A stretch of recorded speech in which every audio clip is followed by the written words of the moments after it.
आज ना एक बहुत ही मज़ेदार, बहुत प्यारी सी कहानी की बात करते हैं। कहानी है एक गधे की और उसका बस कुछ मीठा खाने का मन कर रहा था। तो कहानी शुरू होती है ऐसे कि एक गधा है और बस उसका मन कर रहा है मिठाई खाने का।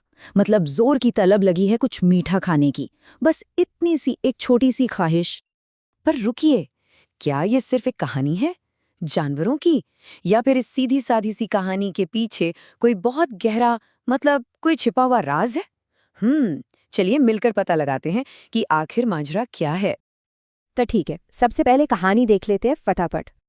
तो जैसे ही गधे ने सबको बताया कि भाई मेरा तो मीठा खाने का मन है, जंगल के सारे दोस्त उसकी मदद के लिए आ गए। क्या हाथी, क्या गिलहरी, सब के सब इकट्ठा हो गए और सबने ना अपनी अपनी तरफ से पूरी कोशिश की। भालू दौड़ा दौड़ा मीठा शहद ले आया, खरगोश बोला ये लो ताजी गाजरें, पर गधे का मन नहीं भरा। उसे तो कुछ और ही चाहिए था, कुछ खास। और फिर तभी बिल्ली को एक जबरदस्त आइडिया आया। उसने कहा चलो हलवाई की दुकान पर चलते हैं। और बस ये सुनते ही तो गधे का चेहरा खिल उठा। अरे वाह, उसे तो यही चाहिए था। अच्छा, तो कहानी तो हो गई, पर असली खेल अब शुरू होता है। ये जो प्यारी सी कहानी है ना, ये सिर्फ मजे के लिए नहीं है। इसके पीछे एक बहुत ही सोचा समझा एक पूरा सबक छिपा है। और ये रहा इस कहानी का असली राज। किताब में ना टीचर्स के लिए एक नोट दिया गया है, एक शिक्षण संकेत, और वो बताता है कि कहानी का असल मकसद हिंदी के कुछ खास अक्षर और उनकी आवाज सिखाना है। और जो सबसे मजेदार बात है वो ये है कि कहानी का हर एक कैरेक्टर, हर एक शब्द इसी मकसद को पूरा करने के लिए चुना गया है। कमाल है ना? जरा सोचिए, किरदारों के नाम ऐसे ही नहीं रख दिए। गधा शब्द क्यों चुना? ताकि बच्चे ग और ध की आवाज सीखें। फिर हाथी और हलवाई, इन दोनों से ह की ध्वनि पर फोकस किया गया है। कितनी चतुराई से ये सब बुना गया है। और बात यहीं खत्म नहीं होती।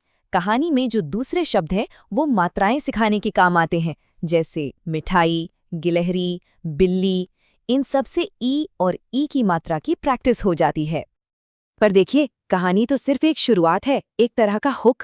असली सीख को पक्का करने का काम तो कहानी के बाद शुरू होता है। तो कहानी के खत्म होते ही जो भी सीखा है ना, उससे मजबूत करने के लिए कई तरह की एक्सरसाइज दी गई हैं। जैसे कि ये सही गलत वाले सवाल। अब इससे क्या होता है?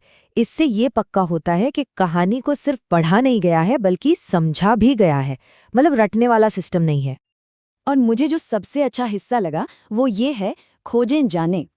ये एक्सरसाइज बच्चों को कहती है कि क्लास से बाहर निकलो, अपने आसपास की दुनिया देखो, कीड़े मकोड़े, जानवर वो क्या करते हैं, क्या खाते हैं, और फिर घर आकर उनके चित्र बनाओ।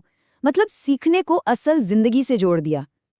तो जब हम इन सारी चीज़ों को एक साथ रखकर देखते हैं, तो ये हमें सिखाने के असरदार तरीकों के बारे में क्या बताता है? ये पूरा चैप्टर ना एक कंप्लीट लर्निंग मॉड्यूल जैसा है। पहले एक मज़ेदार कहानी से आपको जोड़ा, फिर उसी कहानी के अंदर सिखाया, फिर एक्सरसाइज से उस सीख को पक्का किया, और आखिर में उसे असल दुनिया से भी जोड़ दिया। सब कुछ एक ही जगह। आज के इस डिजिटल दौर में जहां हमारे पास सीखने के इतने सारे नए नए फैंसी तरीके हैं, ये सोचना कितना दिलचस्प है ना, कि एक इतनी सीधी सादी सी कहानी में सिखाने की कितनी गहरी और असरदार समझ छिपी हो सकती है।